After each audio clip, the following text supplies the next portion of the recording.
That's the mechanic. But now you have to make it work. You have to put fuel in the machine.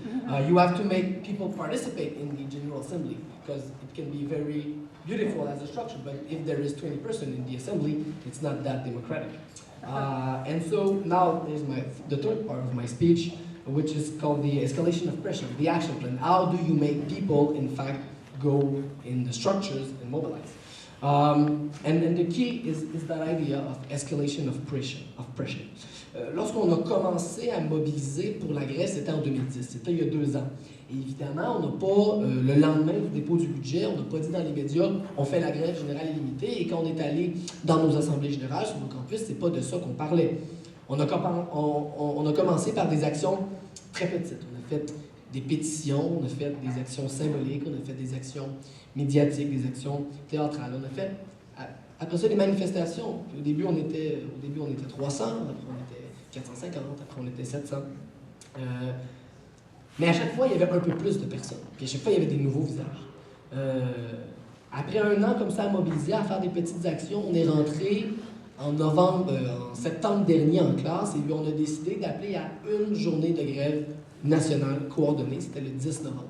À ce moment-là, les 3 organisations étudiantes se sont entendues sur une journée de mobilisation conjointe avec une journée de grève nationale et une manifestation nationale à Montréal.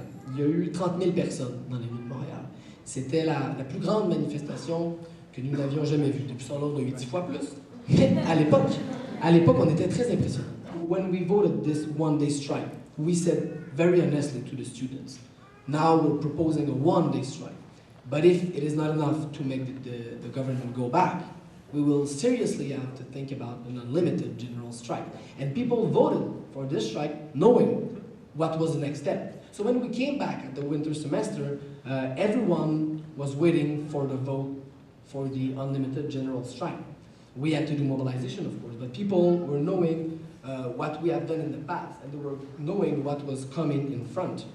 And then we organized unlimited general strike assemblies. We started by the stronger student associations, the student association who were the more mobilized. We started by them. We looked at the results in the vote for the votes on November 10. We took the votes that were the higher and we put them at the beginning of the calendar, so they would vote first. They would vote for the strike, and then other colleges, maybe like Dawson, would vote after them, trying to profit from the momentum created by the first strike votes. That's a very simple principle, but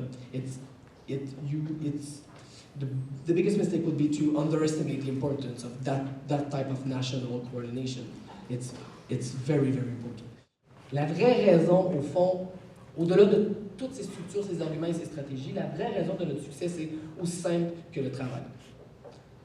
Le travail, ça veut dire être aux portes de son cégep, de son université, pendant 2 ans, à chaque matin, à 7 heures, puis passer des centaines et des centaines de milliers de bouts de papier. Working means talking to everyone in the cafeteria, waiting 1 hour, so there's no people coming, and then doing it again, and then again, and then the day after, doing it again. And obviously, people will not be interested at the beginning. And social networks can be useful, yes, but you will never build a strike with Facebook or Twitter. You will not mobilize people like that.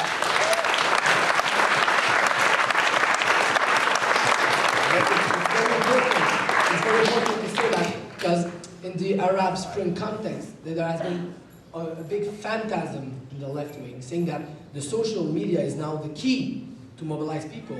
You don't need to go out anymore, you only have to click things and then people will be on the street. That's not true. It's false. And it's going to be really a big cliche, but it's not a joke. You build a strike with sweat, with blood, with tears. You build a strike you do not sleep a lot when you build a strike. And I'm saying it personally, but the people who have slept a lot are not people who were in the media. They were people who were on their campuses each morning for 2 years, just distributing hundreds of thousands of flyers. I remember je me rappelle Une anecdote, dans mon association étudiante locale, quelques semaines avant le vote de grève, l'imprimante imprimait en continu des tracts 14 ou 15 heures par jour, pendant 2 semaines, sans arrêt. On a fait, pour cette association étudiante-là, dans une université, et c'est un chiffre véridique, 1 million de tracts. Et il y a 30 000 personnes dans l'université.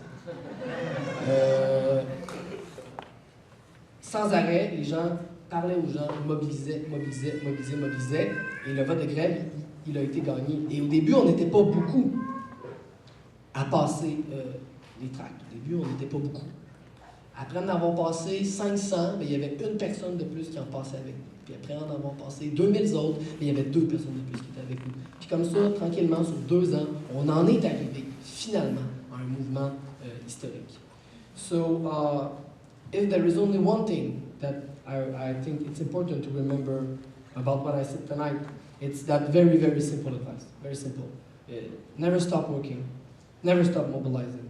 Never stop talking to people. Never stop passing flyers. And then, at one point, it will surprise you. Because at one point, your brother will talk about it. Your neighbor will talk about it. Your colleagues, your cousins will talk about it. You will see new faces in the streets with you. You will see red squares on the balconies. You will see slogans written on the walls. You will see even, I swear, you will see a prime minister scared by a bunch of students.